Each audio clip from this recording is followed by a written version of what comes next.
Good evening, friends. I'm Steve Benoon. You're watching Israeli News Live. And friends, we've got some very serious issues that are happening. Of course, starting off right here, Pompeo calls attacks on Saudi oil facilities an act of war as Trump orders increase in sanctions on Iran. I have a strong suspicion that we are definitely going to be going to war with Iran amid all the other hoopla that's happening around the world being pretty much put on lockdown everywhere on the planet, it seems like. And now the United States creeping slowly but surely to a complete lockdown all across the nation. And so we're just kind of waiting to see how this is going to happen there. But with Pompeo threatening to do a war with Iran, and of course, as we reported just to you the other day, the Houthi rebels were using new missiles that the Saudis were unable to shoot down whatsoever. So this is kind of putting that all in the spotlight. And of course, Iran is the one that's giving them the weapons. There's just no doubt about it. We know that's what's going on.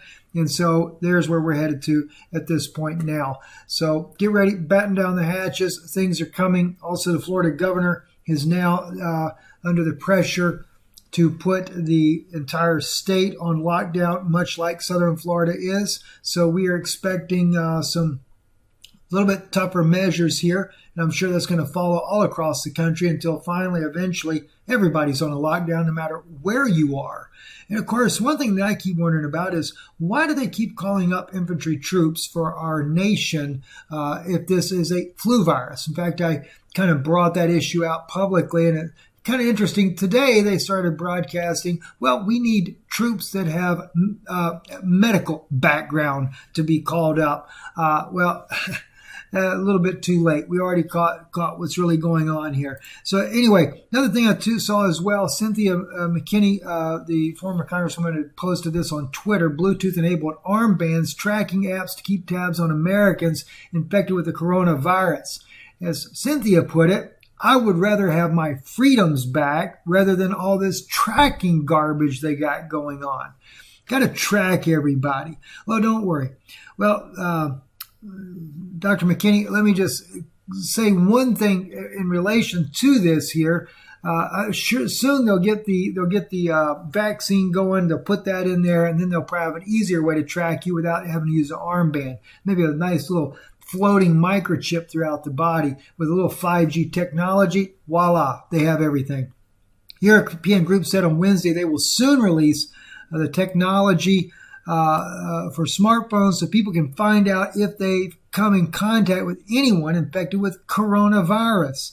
Those without smartphones could wear Bluetooth-enabled armbands according to the European initiative called Pan-European Privacy Preserving Proximity Tracing PEPPT. The initiative involves gathering data via smartphones to show who a person with the virus had come in close contact with, so that those people at risk could then be contacted. Reuters reported on that issue there. Well, there goes your privacy right down the toilet, right down the drain. Thank you, Europe, for allowing the U.S. to have some kind of garbage like this so that they can monitor your every move.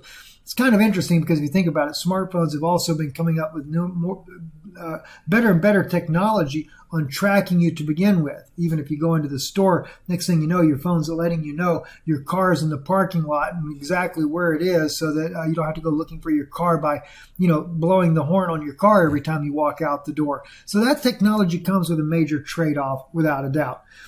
Voice of Europe is also reporting the 2,000 migrants camped out in Calais look to flee to the UK.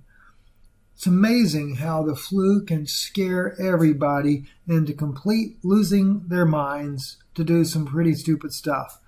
I'm sure the 2,000 migrants that are camped out of Calais have been in pretty bad conditions. I know they got there quite a few years back now. Been there, 3-4 years now. And so, yeah, I guess they figure there's going to be more freedom if they go to the UK. Well, if it keeps going the way it's going, looks like the whole world is going to become a socialist, fascist type of system around the globe.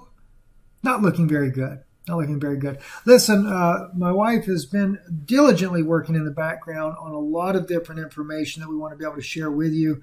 So I'm hoping tomorrow if not latest, the following day. We're going to sit down here together, do a broadcast, share with you guys.